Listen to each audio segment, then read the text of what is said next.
Let's go check out this Fenne unit a little bit closer. Okay, here we go, guys. Crazy snake girl. True love. Give Fenne all your love. I love you. Stay with me forever. Papa's going to eat his fill today. Okay, so they took Elfelt's level of crazy and jacked it up to the next level. She's legitimately wearing a straight jacket and has a snake that she's called Papa that bites her and it turns her on, and it's too much. And she was kidnapped. After being kidnapped by the Terranor laboratory, Fenne became a homunculus injected with the serpentine powers of Apophis. Mistakenly, Apophis. Apophis is the Greek god or Egyptian god of destruction. Do I have that right? believing her brother says to have abandoned her. This in turn fueled her thirst for familial affection. Holy In the shit. end, she was manipulated by a researcher's words and accepts Apophis as her father. Ever since the laboratory's decommissioning, Fenne, having lost her home, Soul Weaver, and she's a Cancer Zodiac, so she's gonna have really good stats. Commissioning. Fenne, having lost her home, travels the land in search of her to-be mother. I can fix her. She has a snake named Papa who bites her and it turns her on. She's wearing a straight jacket. She's a homunculus. She's running around barefoot in the forest. And you got your work cut out for you, Anyo. Fenne, having lost her home, travels the land in search of her to-be mother, so that she may finally fulfill her dream of a perfect family. Fenne Fenne is a his 5-star sister, ice huh? elemental soul weaver. She has high health and can increase her health further through her imprint concentration. High health, decent attack. Skill 3, Love. After consuming 15% of the caster's current health and inflicts injuries proportional to the consumption on the caster. She kind of BBKs herself, right? She damages herself and she injures herself. Attacks the enemy, absorbing some of the damage dealt as health. So basically her S3 is BBK, right? She hurts herself on her S3 and then she heals it back up on her S1. After doing all this, the caster becomes enraged for 2 turns. So she grants herself a rage buff. That's what, 20% attack and defense? Damage dealt increases proportional to the caster's injury. Oh, so she injures herself, and that's what makes her hit harder, right? BBK hurts herself, and her damage goes up the less health she has. But with Fenne, the damage goes up the more injuries she has. So unlike BBK, her damage boost will stick around the more she self-injures, whereas if BBK... that was always one of the issues with counter BBK, right? Is like, you get her to 0 health, she's getting ready to nuke, and then the damn girl would get hit, counter, and heal herself back up to full, and then her nuke wouldn't hit as hard as you wanted. That's interesting. After consuming 15% of the caster. And her S3, it's just loaded with damage, and it's a 3-turn skill cooldown, right? 4-1, so 3-turn cooldown.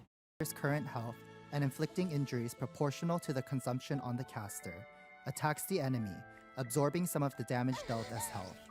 The caster becomes enraged for 2 So she turns. gets hurt, she gets Damage injured. dealt increases proportional. So that's about 25% injury, right? Maybe about 30% injury, I'd say, on that bar. To the caster's injuries. Damn. For 2 turns. Damage dealt increases proportional to the caster's injury. That really says 32k. Well, it's into a defense break, though, guys. It's into a defense break.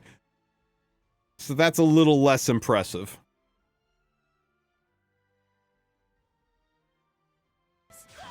Skill. Okay, so her passive skill. Love equals pain. You sure you can fix this girl, Anyo? Increase critical hit chance by 30%, so she's got 30% baked in crit into her kit, making her easier to build. Attack and speed increase proportional to the caster's injury ratio. So if she's injured to 50%, she would get a 50% boost to injury, I'm sorry, 50% boost to speed and attack. That's freaking insane.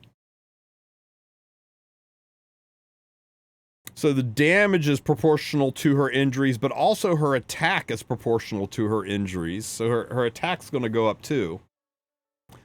Upon receiving lethal damage, revives with 30% health. So she's got a baked-in Ruel passive. And grants barrier to the caster for 2 turns. Barrier strength increased proportional to the caster's attack, which will be freaking huge by the time she dies. Only once per battle. Okay. Impressive. Love equals pain. Oh, 30% health, 35, 4, 8, 12, 15. So she'll come back with 50% health. Yeah, she'll come back with 50% health for sure. Why is she a Soul Weaver? Well, she comes back to life and heals herself. That's Soul Weavery, right? Increases critical hit chance by 30%.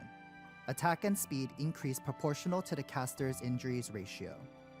Upon receiving lethal damage, revives with up to 50% of max health and grants a barrier to the caster for 2 She turns. revives, she grants barriers, she strength self-heals. increases proportional Obviously, to it's the a Soul caster's Weaver. attack. This effect can only be activated once per battle. Skill S1, after consuming 15% of the caster's current health and affecting injuries proportional to the consumption. Okay, so she does the hurts herself and injures herself stuff on her S3 and her S1. So you'll get to that 50% injury mark giga fast. Attacks the enemy, recovering health of all allies. Soul Weaver! When the caster's turn, when it's the caster's turn, if Enrage is active, and she gets Enrage from her S3, activates Embrace as an attack. The amount recovered increases proportional to the caster's max health and attack.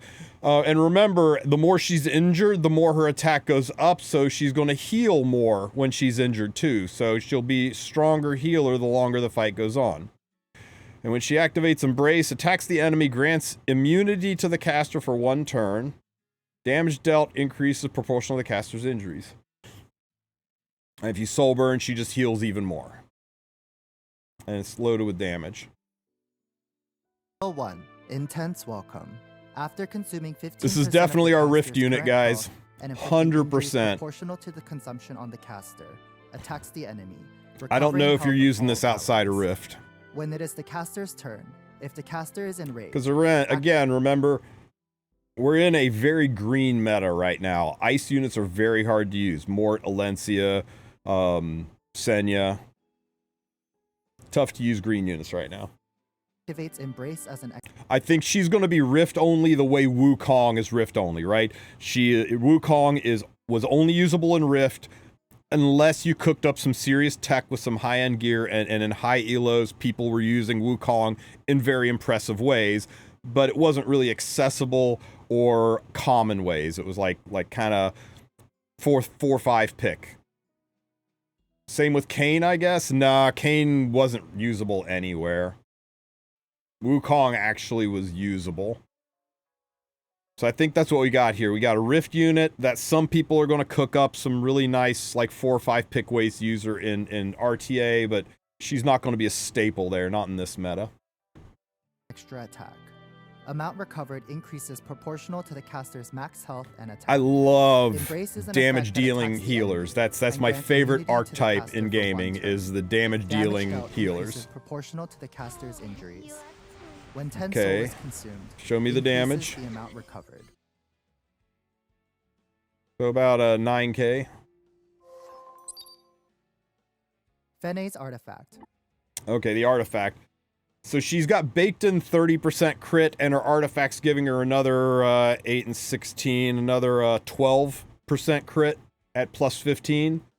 I always look at these as if what it was plus 15, and plus 15 is always halfway between. So it'll be 12% crit chance and it'll be 9% at plus 15. So it's a nice stat stick artifact. After a single attack, a critical hit inflicts injuries equal to the damage dealt up to 6. I don't think you run this on her, guys. I don't. If you're just using her for Rift, you can't injure the Rift boss. So this artifact is an attempt to shoehorn her into things other than Rift. to make her an injury unit. Maybe to take her into the light monstrosities. Crazy Blingo artifact? Nah, because it's after a single attack, and most of Blingo's big attacks AoE. Sure, his S1. You could add some in, but where are you using Blingo? You might as well use her. I think this artifact is nice to try to use her outside of Rift. I think in Rift, you're probably going to run her on Victorious Flag or, some other, Our Beautiful Season, some other damage dealer unit. Or possibly Celestine or some healing artifact, depending on how rough the Rift mechanics are. This artifact, I think this is for the people that want to try to use her as an injury unit outside of Rift. Proof of love. These snake fangs crave Fenne, but she believes it's just Papa's way of showing love. Increases critical hit chance by up to 16%. So legit no Soul Weaver can use it unless you cheese on it somehow. She's the only Soul Weaver that would use it. Well, okay, that's not fair. You'd be like, oh, it'd be really good on Requiem Roar, or it would be kick-ass on Blaze Dingo, or you could use it on Schneal. And, once you say you can use it on and use a unit that's an actual real unit, then I'll start listening, but none of the units I mentioned are real units. The best shot is you could use it on 100% crit on Death Dealer Ray, right? The best unit to use it on is Fenne, of course. After a single attack, a critical hit inflicts injuries equal to damage dealt, up to 12% of the target's max health. Crit Blood Moon Haste, there you go. I love you. Blood Moon Haste can too crit, you just gotta make sure that he gets sealed first. You take Blood Moon Haste into Luna with this artifact, he gets sealed, and now he can suddenly start critting and getting advantage of this unit. Duh! These guys aren't thinking. You gotta cook. A homunculus intertwined with the snake. Oh, look at her dreaming loving of up a on the perfect snake. family. Players will be able to meet Fenne through the drop rate up summons starting January 23rd. Thank you. Snake loves her so much and then bites her. Okay, here we are with our reused assets. Freaking lazy Smilegate. Man, look at this. It's freaking it's freaking Chloe and Elena. How could we possibly get Chloe and Elena? When was the last time we had a Chloe and Elena banner, guys? No, I mean, oh, they're the next banner, huh? Funny how that works.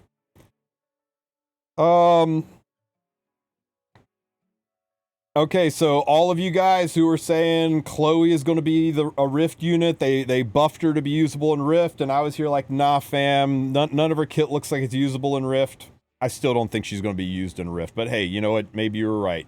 The Magic Nail is pretty nice in this, right? Magic Nail is a good chunk of damage, and it's a debuff. Remember, you're trying to max out all the debuffs here, so you can get rid of these weird special buffs, and you can't get them back because the UI is loaded with debuffs, so there's no room to spawn other buffs. So the Magic Nail actually is pretty good.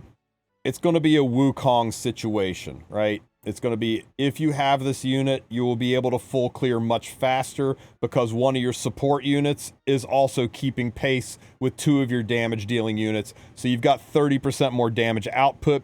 So you'll clear 30% faster. It'll let you get to those one-turn clears even faster. Whereas without her, you're going to have to be using some other support sustain unit, and you're basically going to be running at 30% less damage, and it's going to take you longer to clear. So I think it's very much like a Wukong situation where you're not going to need her to farm Rift, but if you have her, you'll be able to farm Rift significantly more efficiently. That's my assumption. We'll know more when we see Defect Terminator Zeon's full kit. Give it to me. Paralyze me with your love. 147k damage on that S3.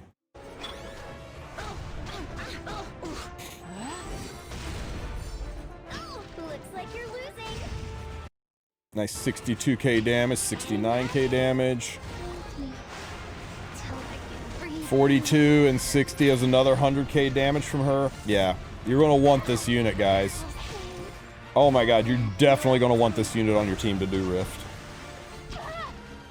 Terrorize me with your love. There is so much to unpack with this unit, guys. I think the big one to change here probably is going to be Chloe and Alexa. But I think Elena... with all of the AoE hits, I think Elena and Fenne are going to kind of be required. It's going to be hard to work around not having those units. But Chloe we can replace with any damage-dealing debuffer, and Alexa... I mean, we could probably replace Chloe with Sigrid. We could probably replace Alexa with, maybe Sez. Okay, have we got any fights with her outside of Rift? What will the damage be like?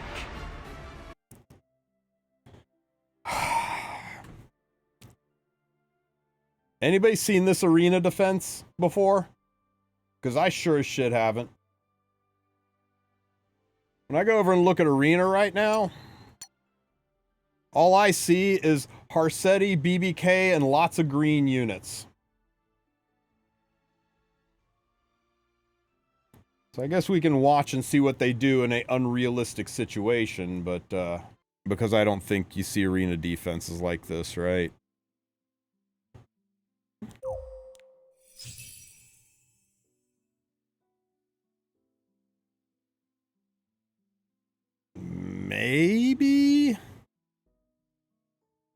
Maybe this top one?